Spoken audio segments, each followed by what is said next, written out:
You, what's good, everybody? Hope all is well. It's getting ugly, man. It's a lot of people talking a lot of different things. Most of them don't know what the heck they talking about. You know what I mean? I've been silent.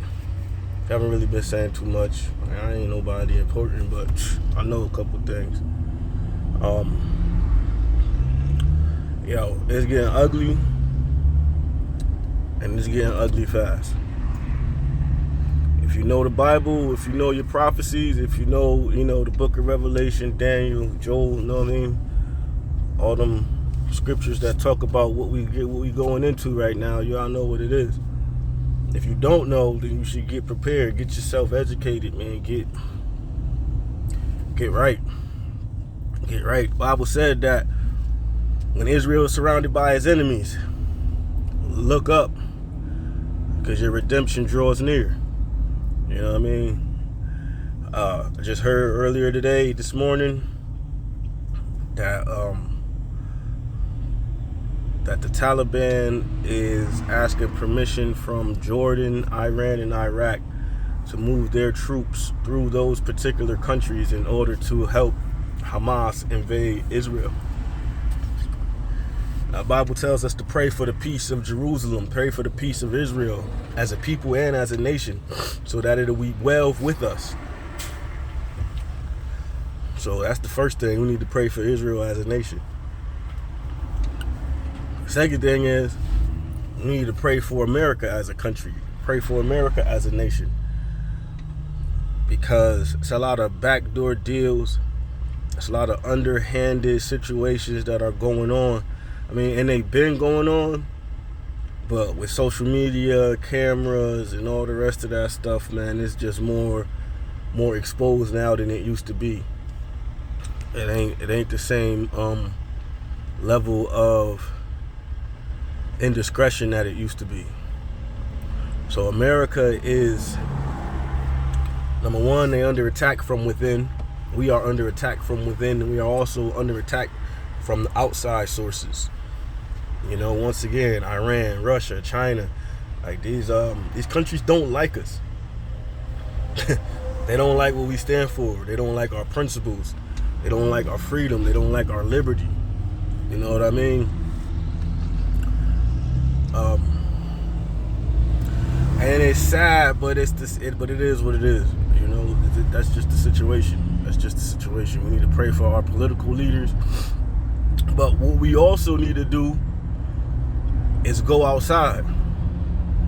I know I'm on social media right now. I'm making a video right now. I'm talking to y'all right now. But going on the days of, like people just talking on social media, like that's dead. Like, I mean, I'm not saying that it's dead because that's still the wave, but that's dead in the sense of thinking that that's going to make an impact. You got a bunch of talking heads, and you got people throttling the platforms.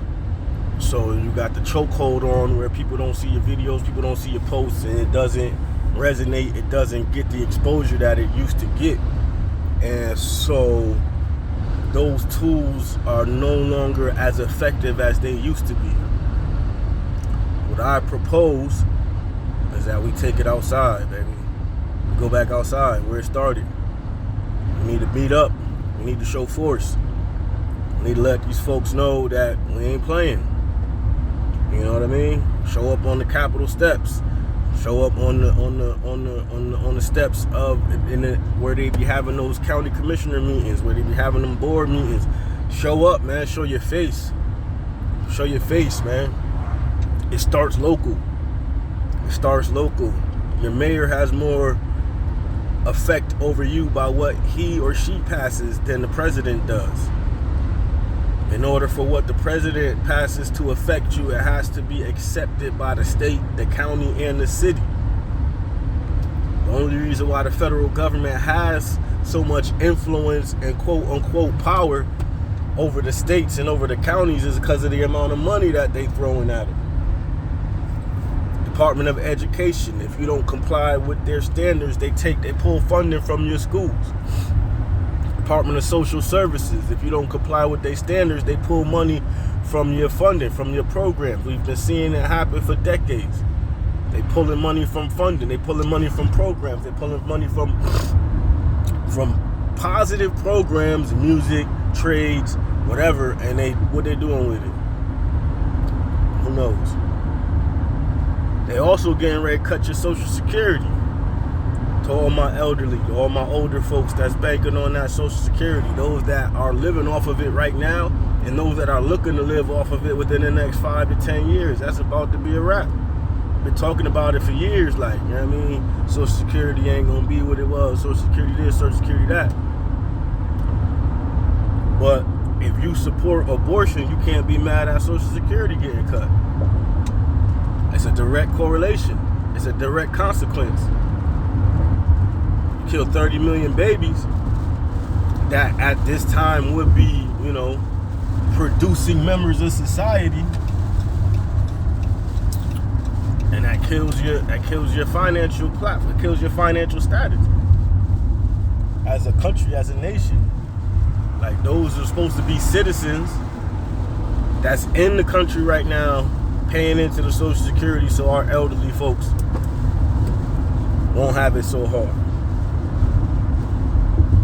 That's just a little bit, man. That's just a little snippet. I don't like making these videos too long, because there's a lot of information to be put out there. Like, I mean, and sometimes I veer off. I be going all over the place. There's a lot of stuff in my head, man. There's a lot of stuff going on.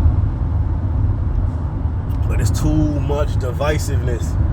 We need to come together. Like, I ain't talking about coming together as black people. I ain't talking about coming together as poor people. I'm just talking about coming together as people. People is the difference. The difference between the people, and I'm just strictly talking about in America. There are people that want America to be the sovereign nation exercising its liberty, and there are people that want America to become a global slave. Everybody that want America to become a global slave kick rocks. Straight like that.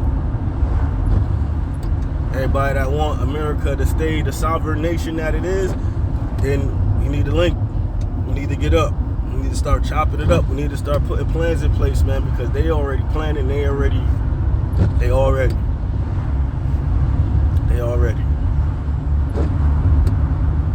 So yeah, man, yo, that's it, man. It's just little thoughts on my mind, bro. Thoughts on my mind, man. Listen, everybody else feel the same way, get at me, man, and chop it up. Like, I'm down here in Florida. It's a little bit more lenient, a little bit more looser down here than it is in some other places. The mentality is a bit different down here than some other places. You know, the Northeast is kind of constricted. Y'all already in place for lockdowns with the tolls and whatnot, the city-to-city passageway for paperwork, for passageway to go city to city. Like, y'all already got the structure in place for that. And listen, this ain't a fair warning, but it is gonna get ugly. This is a situation to tell you to get right. Get right with God, get right with your people, get right financially. You know what I mean? Get right in your prepping. People running around buying Gucci bags, people running around buying gold chains and all that. Like, that ain't gonna help you when your kids are starving. Stockpile food, stockpile water, stockpile guns. Get yourself a couple vehicles that don't have no electric chips in them, that don't have no computers in them. If your car got a Bluetooth, then it could talk. If your car got a Bluetooth, it could talk. If your car got GPS, it could talk. AI could talk to your vehicle. You could be driving down the road and you just, like, self-driving cars like that, man. Listen, your car could become a self-driving car if it got a Bluetooth or if it got a GPS navigation system. That computer chip could get talked to. Like, yeah, I know I sound crazy, bugging, whatever, man. You think they don't got that technology, man? Think again. It's Transformers, baby. Everything they telling you on TV, everything they showing you in the movies, man, they got it. They wouldn't show you if they didn't have it. But anyway, Lord is king. Jesus is God. He rules, he reigns. But we gotta occupy. We are the dominant factor on the earth. He created humans to dominate. He created humans for dominion. Yes, he has all power. We have all authority. If you don't understand what that means, I'll put up something later, man, break that down. There's a difference between power and authority. But anyway, it's getting a little long-winded, man. Y'all be easy. Good morning. God bless you. Stay up.